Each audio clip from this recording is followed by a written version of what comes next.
자, 18년 전 전남 목포에서 발생한 모르겠습니다. 이 말씀부터 좀 드릴게요. 오늘 이 사건 너무 좀 가슴 아프고 어떻게 보면 또 후련하기도 한 복합적인 좀 양가 감정이 드는 사건입니다. 자, 일단 당시 사건 18년 전 사건의 피해자께서 저희한테 제보를 주셨는데요. 백다희 아나운서가 좀 설명부터 해주시죠. 네, 지난 2006년 9월에 일어난 사건입니다. 당시 피해자는 고등학교 3학년이었고요. 그때 부모님과 떨어져서 언니와 함께 전남 목포에서 자취를 하고 있었습니다. 이 사건 당일 새벽 3, 4시쯤에 한 괴한이 침입을 했습니다. 남성은 동생인 피해자를 먼저 성폭행을 저질렀고 언니에게도 범행을 저질렀습니다. 언니는 성폭행을 당하면서도 저항을 하면서 이 범인을 붙잡으려고 했는데요. 도망치려는 범인을 붙잡으려다가 계단에서 넘어져서 다치기도 했습니다. 자, 자매만 있는 자취방에 흉기를 든 괴한이 침입했다. 이것만으로도 정말 너무너무 끔찍한 일인데 제보자께서는 그날의 기억을 떠올리는 것조차 너무 고통스러웠지만 용기를 내서 그날 있었던 일들을 저희한테 말씀해 주셨어요. 들어보시죠. 제가 그때 고3이었고 저랑 2살 터울이어서 어렸던 나이였고 언니랑 자고 있었는데 아마 12시 넘어서 새벽쯤 헬기 들고 있으니까 남전이 있으라고 하고 저는 그냥 저로 끝났으면 좋겠다 싶었던 마음도 있고 그래서 제가 먼저 한다고 하고 그 다음에 언니를 또 자, 저로 끝났으면 좋겠다는 마음에 먼저 한다라고 그 흉기를 들고 침입한 놈한테 그런 말을 하셨다는 겁니다.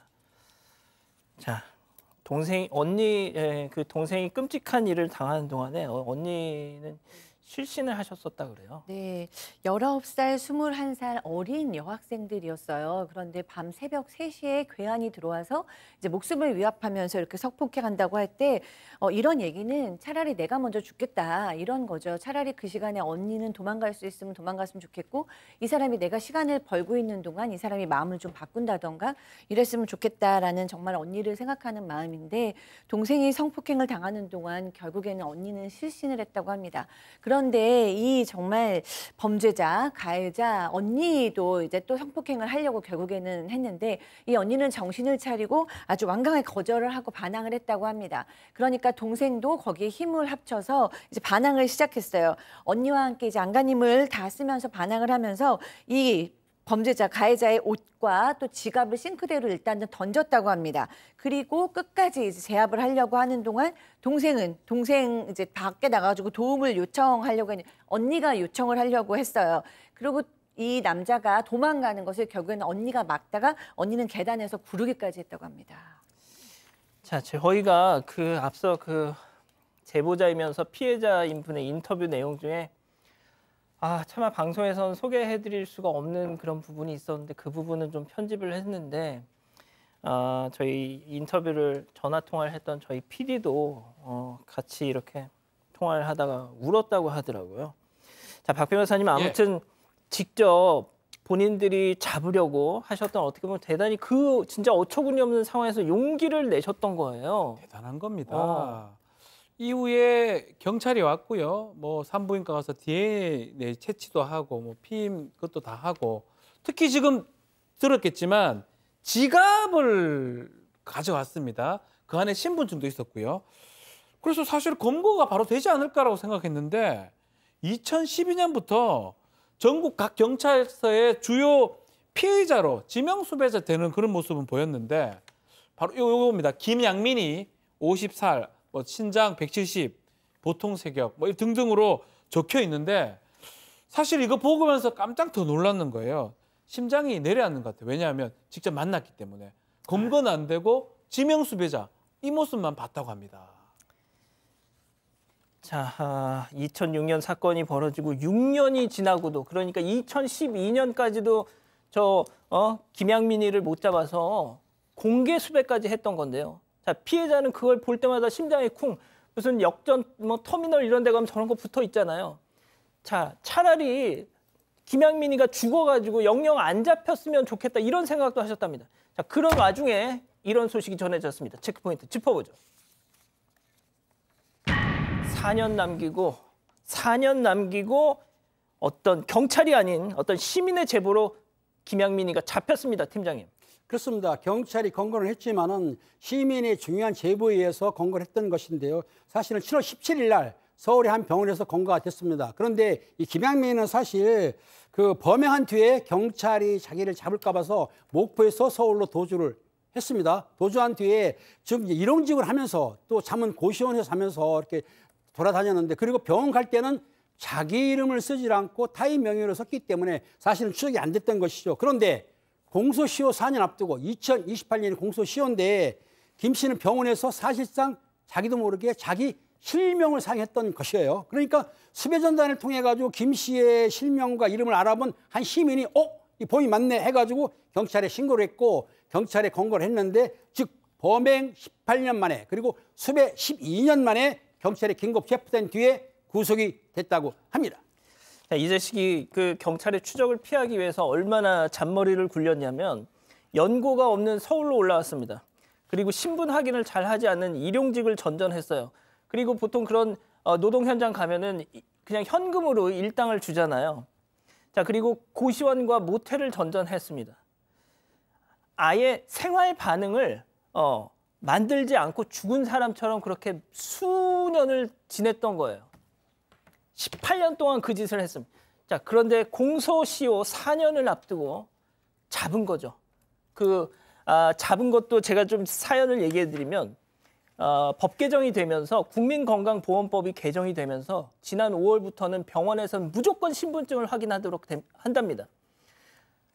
아니, 나쁜 놈들, 도망 다니는 놈들도 한 번쯤은 병원에 갈 거 아니에요. 바로 그 법 개정이 되면서 저자가 자신의 신분증을 사용하면서 덜미가 잡힌 겁니다. 자, 그 도망 다니던 놈이 잡혔어요. 김양민이가 잡혔습니다. 기쁘셨을까요? 얘기 들어보시죠. 소지품도 바로 발견이 됐고 제 몸에서 DNA도 나왔을 거고, 그래서 모든 증거도 있었고 바로 잡을 수 있을 거라고 당연하게 생각했었는데 못 잡고 이렇게 시간이 흘렀고 아무 일도 없었던 것처럼 그냥 먹고 사는 그런 18년이 지난 지금에 경찰에서 잡혔다는 연락을 받고 나서부터 다시 심장이 두근거리고, 그때 잡혀서 다 끝났으면 지금은 굳이 과거의 일을 얘기할 필요도 없고 그런. 자, 교수님, 이게 제가 앞서 그랬잖아요. 이게 양가 감정이 든다고요. 그러니까 이게 잡힌 거는 정말 좋은데 피해자 입장에서는 그게 좋은 게 아닌 거일 수도 있다는 거잖아요, 지금.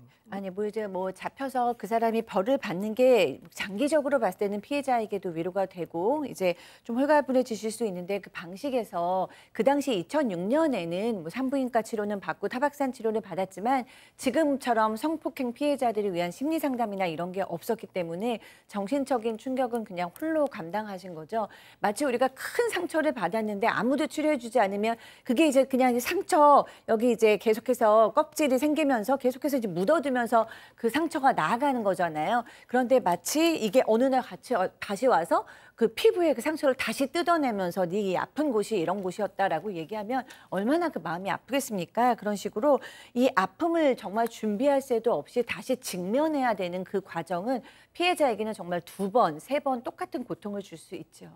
자, 지금 나가는 사진이 김양민의 그 검거 당시 직후의 모습입니다. 앞서 지명수배 때의 모습과는 많이 다르죠. 예. 자, 백다희 아나운서. 하지만 이제라도 법의 심판대 앞에 세울 수 있게 돼 다행인 거죠. 네, 검찰은 어제 특수강간 등의 혐의로 기소된 김양민에 대해서 징역 25년을 구형하고 전자장치 부착 명령 15년을 청구를 했습니다. 검찰은 피고인은 성범죄를 저지르고도 도주해서 출소 후에도 재범의 위험성이 크다면서 전자장치 부착 명령 인용을 요청했는데요.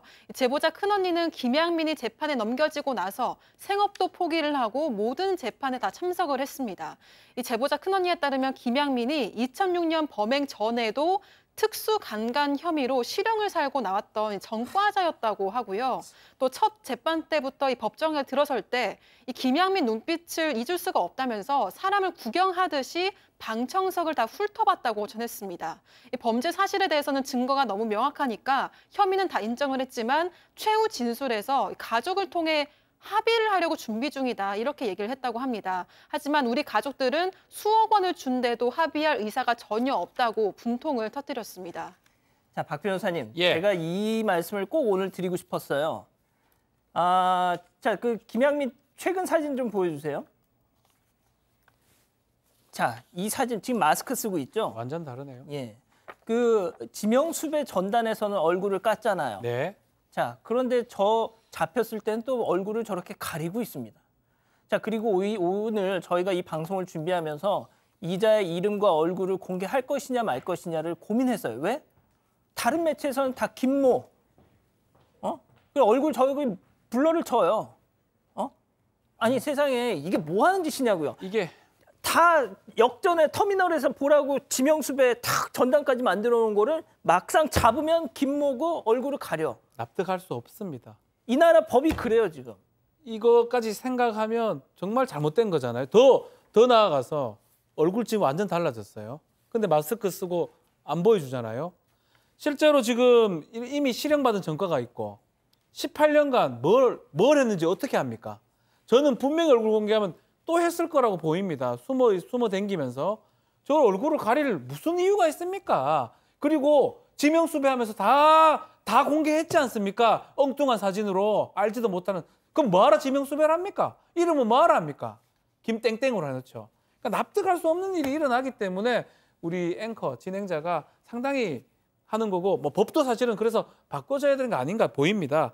일단은 이 재판 과정에서 이 사람 아주 안쪽에 있는 집인데 2층에 있는 집인데 몰래 보일러실을 통해서 들어왔는 걸 봤을 때는 매우 계획적이고 용의주도하게 범행을 저질렀다는 점, 이런 것들이 반영됐기 때문에 특수강간 두 사람입니다.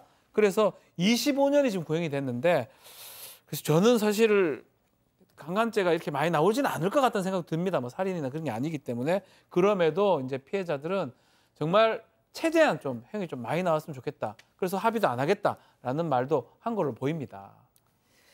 알겠습니다.